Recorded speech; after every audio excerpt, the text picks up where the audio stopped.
This is a tutorial video for our lower body strength using the squat movement pattern and upper body flexibility. This is the workout that we do on Tuesday in our UMS, Unify Movement System online coaching program. Now, if you like this video, make sure you click the link to check out the full follow along routine that we've posted as well. Enjoy. We are the gym that teaches people how to move instead of just exercise, because we believe that health is about performance, not just body image. Low bar barbell box squat. We use this in phase 1 as it is an excellent introduction to squatting. The low bar position causes more of the movement to come from the hips, which reduces the stress on the knees, increases hamstring and glute flexibility, and strengthens the posterior chain. By using a box, we can ensure you learn the end range safely and effectively. To set up, hold the barbell with a thumbless grip. The bar can be loosely gripped by the hand, meaning that it won't necessarily fit firmly in the palm, though you will clench your fingers tightly to support the bar. The hands should be as close to your body as possible. The closer your hands are to your shoulders, the more flexibility is required. There isn't any problem with having your hands farther apart if that's the limit of your flexibility, but if you can bring your hands closer together, do so. It will create a more rigid upper body, which is useful when squatting. Rest the bar on the back of your deltoids. Lift the elbows up and make a motion with your wrist like you are decelerating on a motorbike. This will bring your wrist in line with your forearms whilst keeping your elbows high and create a solid platform for the barbell to sit on. Before attempting the low bar box squat, it's a good idea to get an unloaded barbell or even a dowel rod on your shoulders and sit down on the box. Slowly shift your weight to your feet, getting ready to stand up. At the moment you feel the weight shift from your butt to your feet, stop and take note of this position. This is the end range for the bottom of the low bar barbell box squat. Do a few reps with this unloaded bar or dowel rod to understand the end range. To perform the squat, set up under the bar as per the previous setup cues. Take a deep breath and stand up as you hold your breath. Take 3 small steps backwards. The first foot steps back so the toes line up with the heel of the other foot. The second foot steps back the same distance so the toes line up with the heel. And the third step brings the foot in line and ready for the squat. It's important to note that whenever you lift weights, you hold your breath with your lungs full all the way through each rep. If you need to breathe, you only take a breath at the top of the movement whilst you are paused, and you breathe out only a small amount of your lung capacity before breathing all the way in again and holding your breath for the entire rep. All the way down and back up again, you should be holding your breath.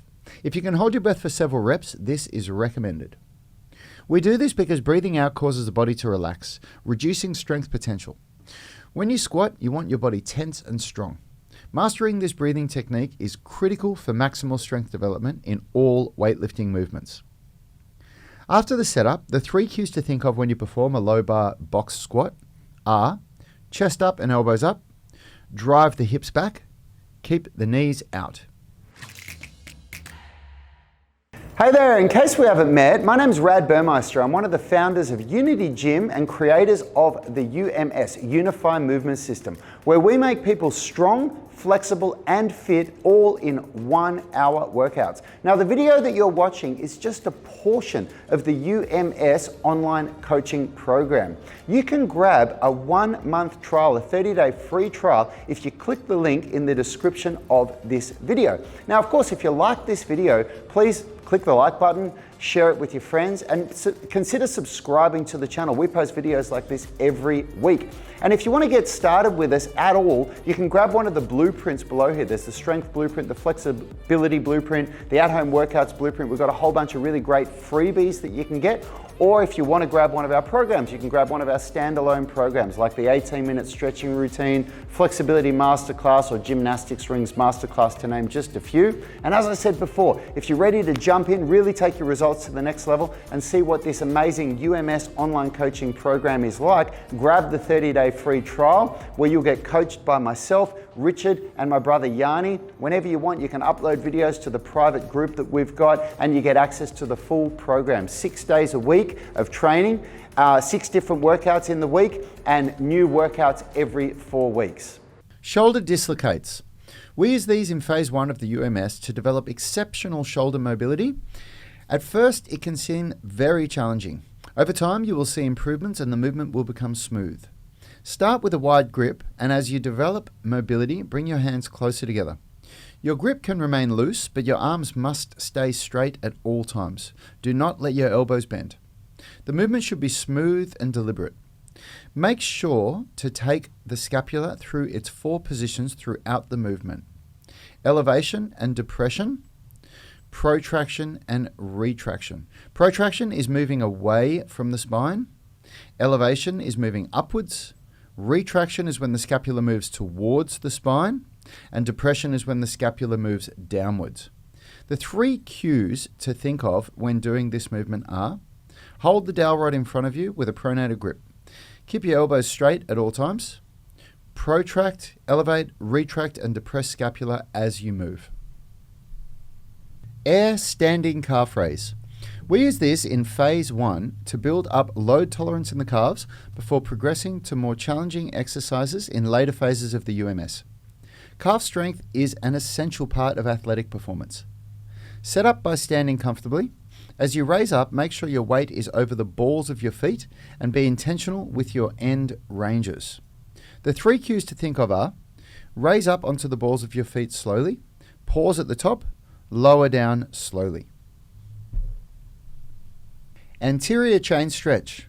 We use this in the UMS as it is an excellent stretch for the shoulders, spine, and anterior chain, which refers to the muscles that are used for knee extension, hip flexion, spine flexion, and shoulder extension.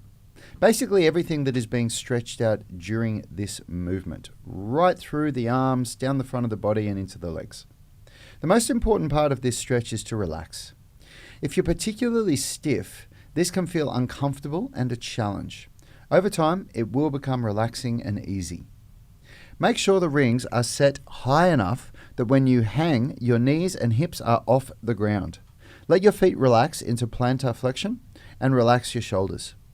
The 3 cues to think of when doing the stretch are: relax and let gravity do the work, hips and knees off the floor, feet plantar flexed.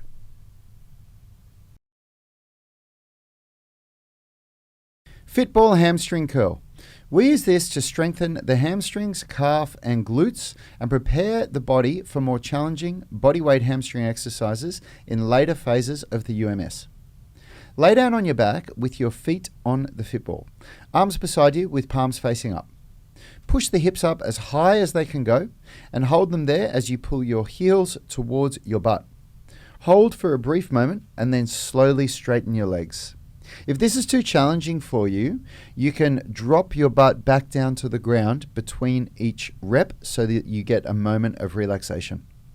The cues to think of when performing the exercise are: keep the hips up, keep the core engaged, be intentional with end ranges.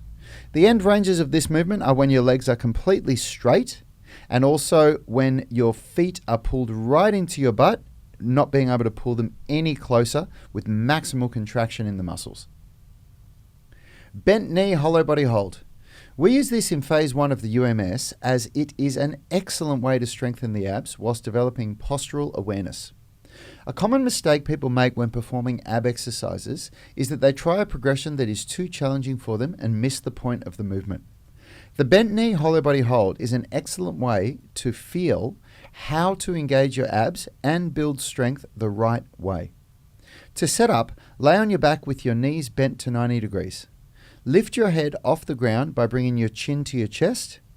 Ensure your lower back is pushed firmly into the ground and abs are engaged. Lift the hands and feet 2 inches off the ground without disturbing the body's position. The cues to think of when training are: keep lower back pushed firmly into the ground. Keep your abs engaged. Relax your neck and shoulders. Remember that if your lower back is off the ground at all, then your muscles have failed and you need to stop. Be very honest with yourself about how long you can hold this movement for, and only hold it with good quality.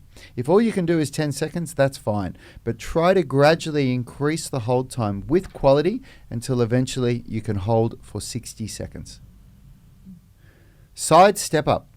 We use this in the UMS phase 1 to strengthen the knee stabilizers so that the knee does not collapse during lower body exercises. Set up a step between ankle and mid-shin height. For most people, ankle height is a good starting point. Turn the foot out to a 15-degree angle. Ensure the knee travels over the toes when performing the reps. Do not let the knee collapse inward. On the free leg, the toes should be pulled into dorsiflexion and only the heel should touch the ground with each rep. The weight should always stay on the working leg. You should stand upright at all times and the hips should remain level. You should always train the weak leg first and then match the weight and reps on the strong leg. Lift as much weight as possible for the rep range of your program without losing quality of movement. The 3 cues to think of whilst performing the exercise are: knee tracks over the toes, heel touches the ground, body remains upright. Hey, thanks for watching that video. If you liked it, consider subscribing to our channel and make sure you click the notification bell so you know when our weekly videos are uploaded. Now, the best thing for you to do if you want to stay connected with us and get free online coaching is to join our private Facebook group. It's called the UMS Movement Mastermind, and we go live daily where we answer our members' questions. It's very interactive because you can post questions while we're live and we interact with you on the show. You can also upload videos or pictures of yourself with any movements, any stretches, strength training movements, calisthenics, weightlifting, anything that you're struggling with, and we'll critique you, give you feedback, let you know how you can get better. It's a really valuable resource. It allows a lot of communication with us and also our senior tribe members. You'll get answers very, very quickly, and it's absolutely free. So jump on Facebook, search for UMS Movement Mastermind and join now. Until next time, have a great day.